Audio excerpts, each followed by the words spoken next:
All right, in lecture 27, we continue with this holistic approach to chapters 14, 15, 16, and 17.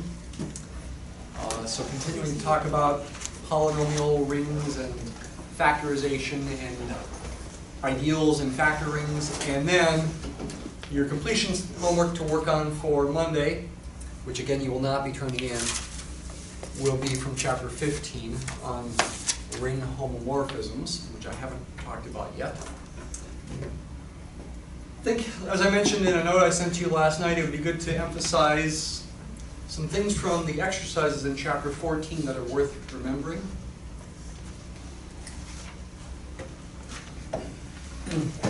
Some basic facts worth memorizing about ideals from chapter 14 exercises. And again, I don't know that I'd necessarily test you on these in terms of state these things.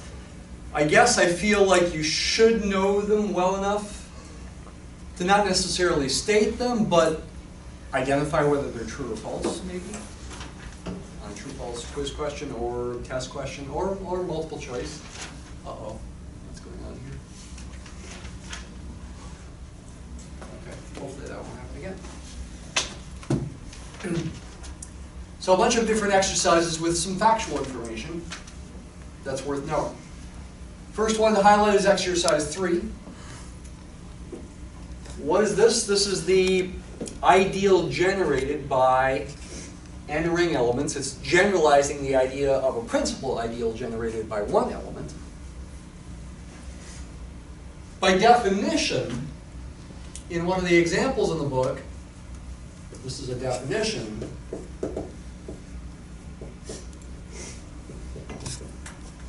We are talking about a commutative ring. Okay, here, to make things simpler, because we are talking in general here about two-sided ideals. So I guess I should say in the background here, R is a commutative ring.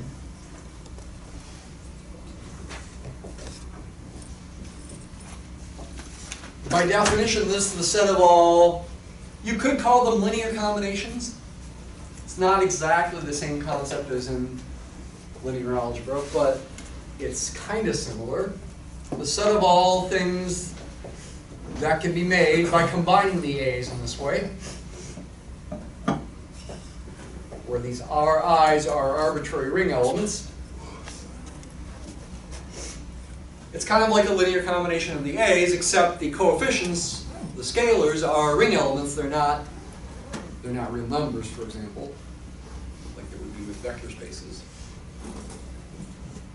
That's the definition of what this thing is, and when you assume R is commutative, this does end up being a two-sided ideal in the ring.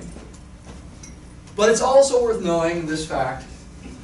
It also can be proved that this is the smallest ideal of R containing these elements. In other words, if you had some other ideal that contained these elements, this one would be a subset of that other ideal. Draw a picture. Here's the ring. Here's your elements, the A's, yeah, A1, A2, etc. This ideal generated by the A's, there's a notation for it. Might be this blob. If you've got some other ideal that contains these A's, that other ideal is also going to contain this ideal, because this ideal is the smallest ideal containing the A's. That's the ideal. Okay, and that's worth knowing. And you can, I'm saying you can also use it from now on whenever you might need it. Actually, I'm forgetting. Did I actually assign this one? I may not have assigned this one. Okay, so I didn't assign this one, but I'm still highlighting it as something worth knowing. It's also worth knowing, just like with subgroups, that the intersection of any collection of ideals is also an ideal. That was true for subgroups. Of a group. Intersections of subgroups was a subgroup. It's also true for normal subgroups. The intersection of a bunch of normal subgroups is going to be a normal subgroup. We haven't proved that, but the intersection of any collection of ideals in a ring, and again, I'm assuming I've got a commutative ring here, so we're talking about two-sided ideals. To keep things simple, actually this may be true even if if you're talking about a two-sided ideal in a non-commutative ring, which do exist. The intersection of any collection of ideals is an ideal. This one I've already emphasized. NZ, the set of all multiples of n, is an ideal in Z. Should have boldfaced that one. And in addition, it's a prime ideal if and only if n is prime. So the terminology prime ideal makes sense. Why? Why is that true?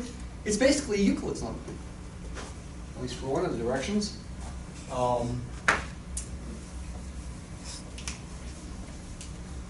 In showing it's a prime ideal when n is prime, in showing that direction, you assume you've got the product of two things being in here. Let me go ahead and use a p instead of an n, just to emphasize it's prime. Assume p is prime.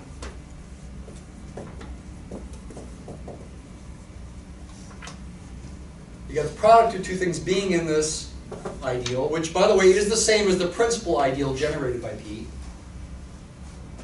And as a set, it's also the same as the cyclic subgroup generated by p. Though, remember, I did say, even though the idea of a principal ideal generated by one element is analogous to a cyclic subgroup generated by one element, they are not the same concept in general. I did emphasize that. What's this going to mean? It's going to mean A times B is a multiple of P. That implies P divides A times B. Which, by Euclid's lemma from chapter 0, you got a prime that divides the product of two integers. It's going to divide one or the other.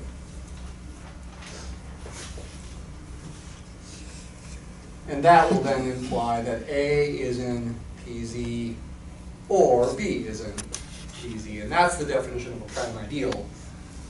Is when the product of two things is in it, then one or the other of the factors is in that prime ideal.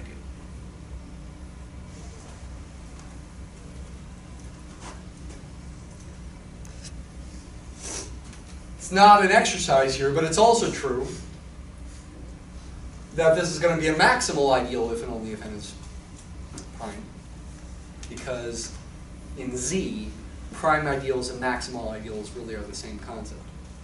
Not in general, but in Z they are. And I can explain why at some point here. I'm not sure if I have time at the moment.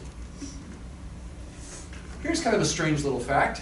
This one and the next one kind of go together.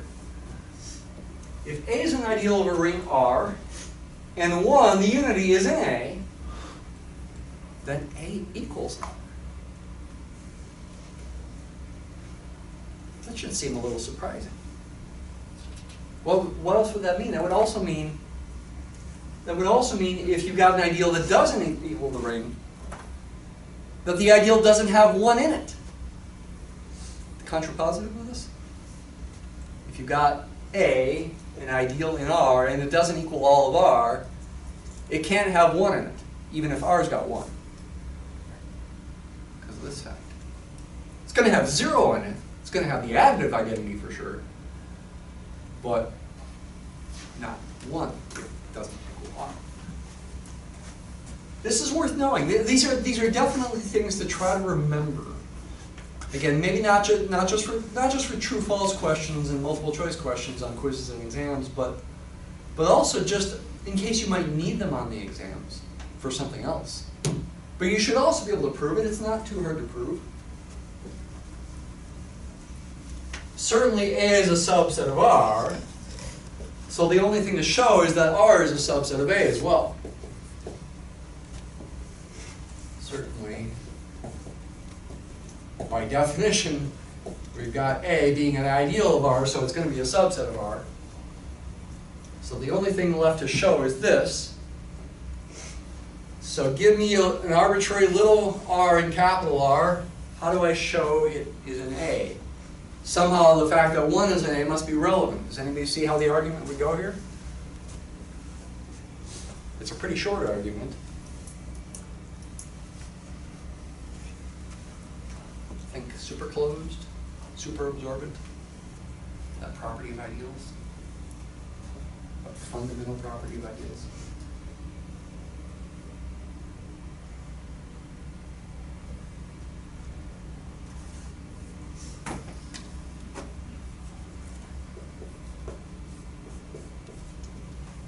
It's basically a one-step proof. We know 1 times R is an A. Exactly. Because 1 is an A and A is superclosed. That's in A. Because of the definition of an ideal. You got something in A times an arbitrary ring element, it gets sucked into A. That's the fundamental defining property of an ideal besides being a subring as well. It's closed under subtraction, it is a subring. It is closed under multiplication, but it's more than closed, it's superclosed. Not just the product of two arbitrary things in A is an A, but anything in A times something even not an A is still an A. Again, this kind of picture. Something in A, something in R, not necessarily in A, you multiply them, it's going to be an A. R times A, and also A times R, because we are talking about two-sided ideals, though not necessarily commutative rings, so R times A is not necessarily equal to A times R. Though in most of our examples it is, because mostly we're dealing with commutative rings in our examples. Yeah, that's the proof. Done. This implies R is a subset of A, we already know that, so A equals R. A related fact, again, is exercise number 17. If you got an ideal A that contains a unit, then A must equal R. So not only do non-trivial ideals not contain 1, they also don't contain any units. Any elements, any non-zero elements with multiplicative inverses. Any non-trivial ideals. If they do contain a unit, they equal the whole ring. They are not proper. How would you show that? You can actually appeal to number 15. Well, I shouldn't have erased that. Once again, A is definitely a subset of R. Why is R a subset of A? Give me an arbitrary R and R.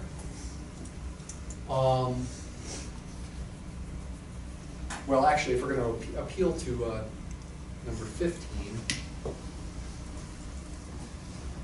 it would be good enough to show 1 is an A. A contains a unit, call the unit U.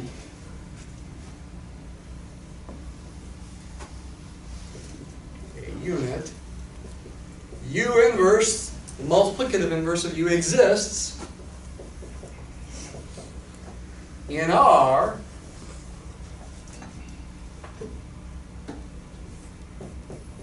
by superclosure, superabsorbency, whichever you prefer saying.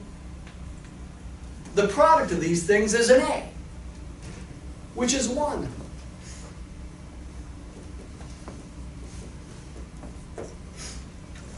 By superclosure of A. And now you can appeal to exercise 13. I mean, you can prove it without 15. I mean, you can prove it without appealing to that too, but it's a few more, another step or two.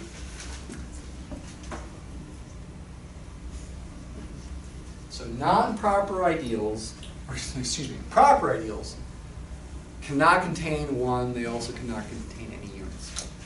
Interesting, worth remembering, maybe useful. Prime ideals and maximal ideals mean the same thing in finite commutative rings with unity, and also in Z.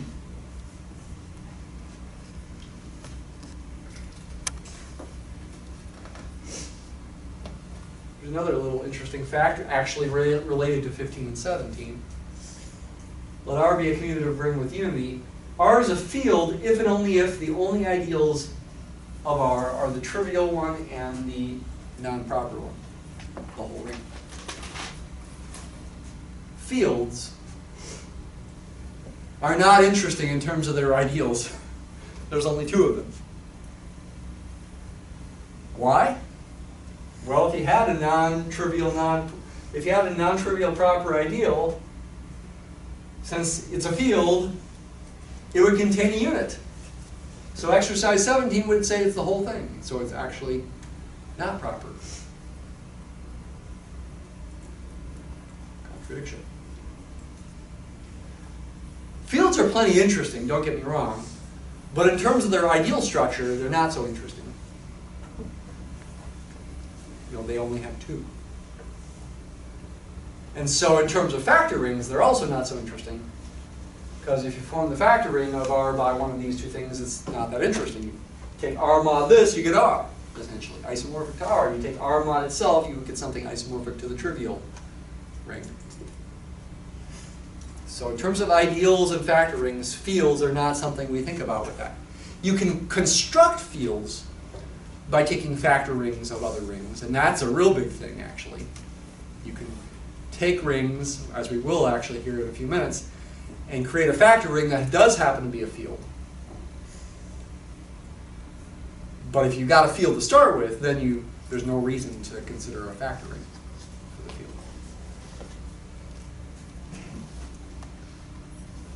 And yeah, I mentioned this already. Z, well, okay, this is something new. Z is a principal ideal domain. What does that mean? It means all the ideals of the integers are principal ones, meaning they are generated by one element. Analogous to a cyclic group. I mean, this is a cyclic group as a group under addition. Its generators are 1 and -1, and with group theory and ring theory for that matter, we can write these facts. This is true both thinking of this as a group under addition and as a ring under multiplication and thinking of these as principal ideals. The concept is the same for Z. And yes, all ideals in Z are of this form. And in general, in a PID, a principal ideal domain where every ideal is of this form, every non-trivial prime ideal is actually a maximal ideal, as it is in Z, as I've mentioned. Prime ideals and maximal ideals mean the same thing. Which is related to the fact that finite integrals are automatically fields. Remember that fact? Every finite integral domain is a field. These facts are all related to each other. I mean, you need to think about them every couple days to remind yourself of them, but it's definitely worth doing.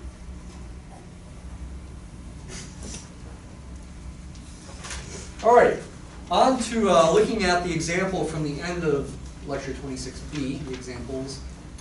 We're considering this polynomial, and we verified at the end of lecture 26b that this polynomial was irreducible over Z3, but reducible over Z2. And we want to consider now comparing and contrast these factor rings. Remember this at the end of lecture 26b? Real quick summary again of what I said. In Z2,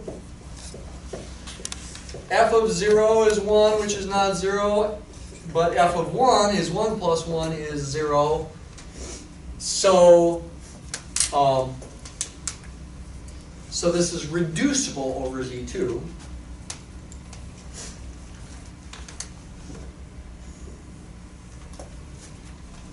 What does that mean? And why is it reducible over Z2? It was based on that degree 2 or 3 reducibility test. Like I said, yeah, right here, this one. You got a polynomial whose coefficients are from a field, and the degree is 2 or 3. The theorem in the book says it's reducible over the field if and only if it's got a 0 in the field. And since that's an if and only if, you can also say it's irreducible over the field if and only if it doesn't have a 0 in the field. Since that's an if and only if. This one's got a 0 in the field, 1. Z2 is a field. So it is reducible over Z2. And what did that mean? It meant this can be written as a product of 2 lower degree polynomials.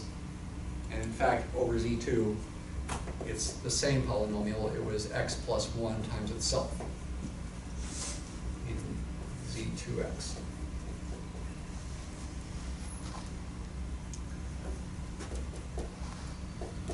in Z3 or over Z3, it didn't have any zeros.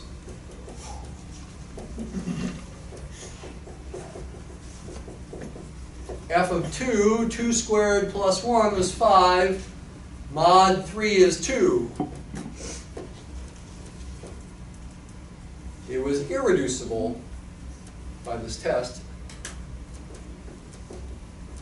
over Z3. We cannot factor it as the product of two polynomials of lower degree in Z3. I warn you again that that definition of irreducibility and reducibility in terms of writing it as a product of lower degree polynomials in that field only works when we're talking about a field, not when we're talking about an integral domain. When you read chapter 17, the very first page of chapter 17, the initial definition is over an integral domain and it's harder to understand. It just simplifies to something nicer with a field.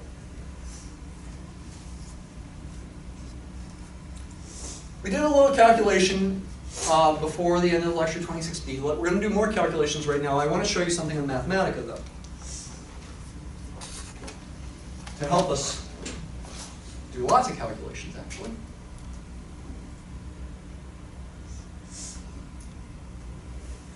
So I've restructured the Mathematica notebooks, which, by the way, are on the Google Drive thing if you want to look at these things. So I've got this section that I'm calling it old stuff, mostly before chapter 14. Lots of stuff we've done before chapter 14 there. Open that up. And I created a new section, new stuff, chapter 14 and beyond, which the first of which is a section on comparing these two factor rings. And what should we see based on theory that we talked about on Monday? Okay. And re-emphasized a little bit on Wednesday. Well, again, x squared plus 1 is reducible over Z2. And that meant this ideal generated by x squared plus 1 by the theory we've talked about is not going to be maximal in Z2x. Not maximal.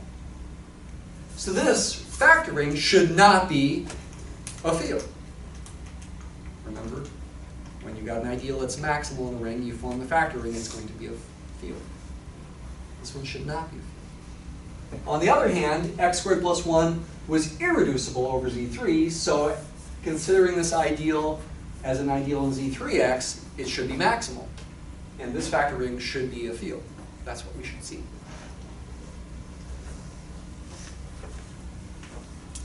Look at what I've got here. Let's first look at these claims. So I'm going to let, just for short, A be the ideal generated by x squared plus 1, principal ideal in either case.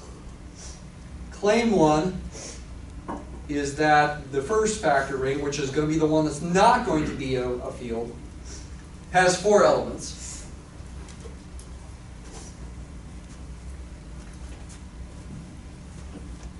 They can be written in set builder notation. You can write the ring, the factor ring, in this way. These are left cosets. There's your arbitrary representative. I claim, this is a claim, it would need to be proved, that you can get away with, so to speak, linear representatives. They don't have to be arbitrary elements in here which have arbitrarily high degree. Get what I'm saying? You can reduce them, you can simplify them to linear because of the fact that this is quadratic, essentially. I will briefly show you an example. Since A and B vary over Z2, in each case you only have 2 choices. You've got 2 squared or 4 elements in this ring.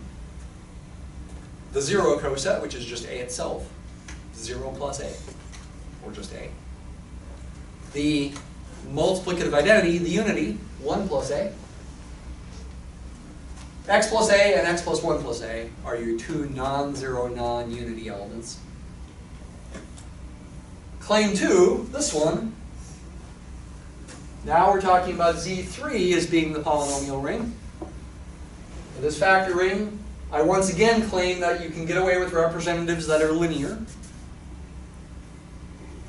Again, essentially it's because we're modding by a principal ideal generated by a quadratic. But the coefficients are in Z3, so you've got 3 choices in each case. You're going to have 3 squared, 9 elements.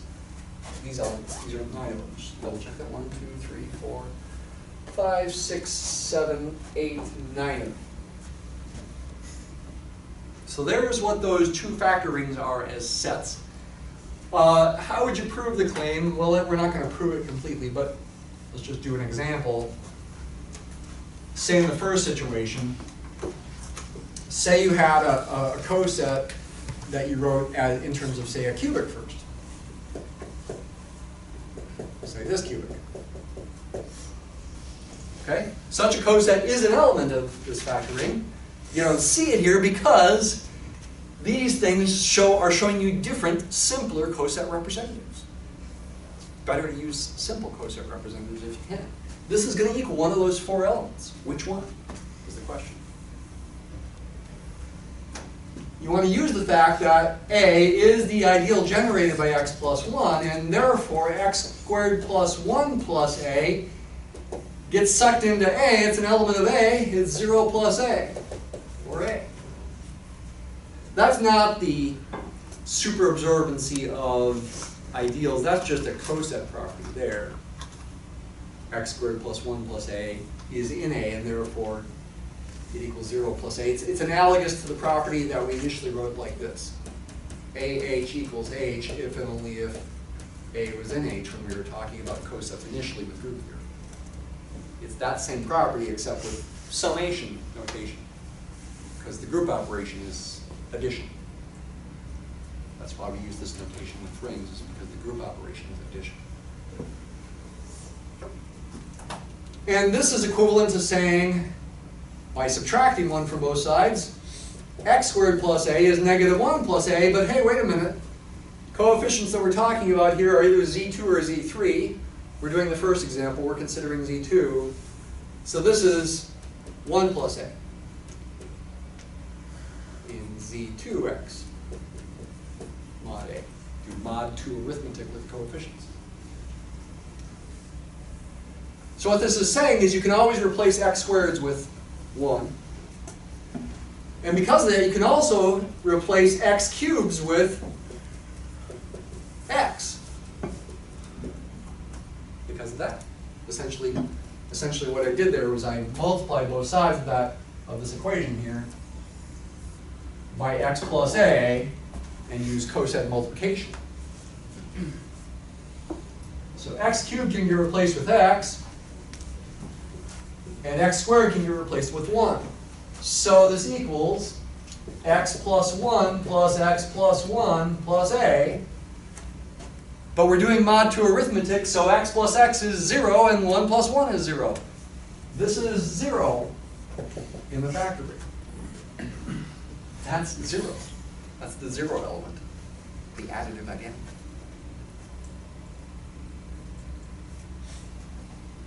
Should that be 0 plus A equals A? Yes, thank you. Oh, well, okay. It's actually not wrong in a sense. It is the 0 element of the factor ring. But yeah, we don't usually write that.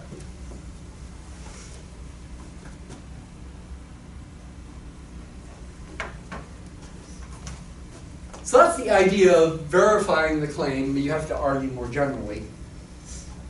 How about calculations in these rings? Well, let's see. Here's an example.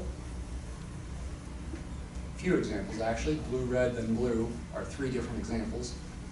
Say we're wanting to square x plus A in the factor ring Z2x mod A. By definition of coset multiplication, this would be x squared plus A. But then in Z2x mod A, you replace x squared by 1. So that's the same as this. In other words, it gives you the multiplicative inverse. In other words, x plus A is a unit. It's got a multiplicative inverse. I said this thing wasn't a field, so maybe this one, x plus 1 plus A, can't have a multiplicative inverse. Without explaining my code here, well, I will briefly explain it. this is creating the elements of the factor ring. Z2FR means Z2 factor ring. A2 here is essentially A, the ideal in a sense. I've got an x squared plus 1 in there. I also put a 2 in there because we're going to mod by 2. And the command you want to use in Mathematica to do the calculations is called PolynomialMod. I shorten it to PM. Essentially, I'm defining a shorter function here named PM that is essentially going to be PolynomialMod that will do modular arithmetic with polynomials in factor rings. I'm just calling it PM instead. I didn't have to do that. It makes the code down here look shorter. I've already entered these things. And this output, for example, is verifying these three calculations. So PM, polynomial mod of this thing, mod by A2. So here is the coset representative being squared, x plus 1 being squared. Mod by A, A2 meaning we're in Z2. PM is actually doing the calculation in Mathematica for you. You don't see the plus A's here because Mathematica doesn't know we're talking about cosets, but you do in your mind. This is 0 plus A, this is 1 plus A, this is 1 plus x plus A, verifying these three calculations. And down here I've got code that can create, well, here's more verification of the same calculations in other notation. Down here I've got code that can create addition table and multiplication table.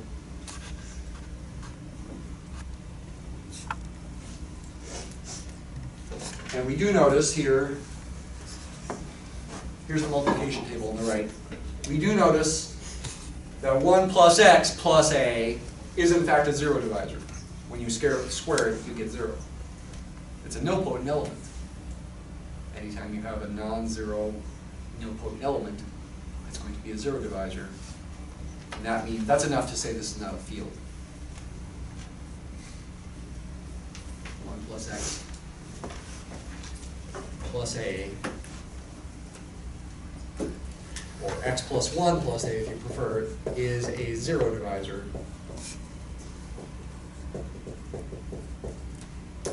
In Z2x mod a. This is a Cayley table over here for addition. And it satisfies all the properties that typical Cayley tables for groups do.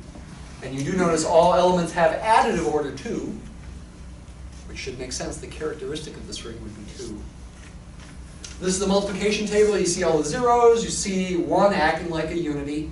But you do see, in particular, 1 plus x squaring it, giving you 0. It's nilpotent. It's not it's a zero divisor. This is not a field. Quick show you the other one, and then we'll take the quiz.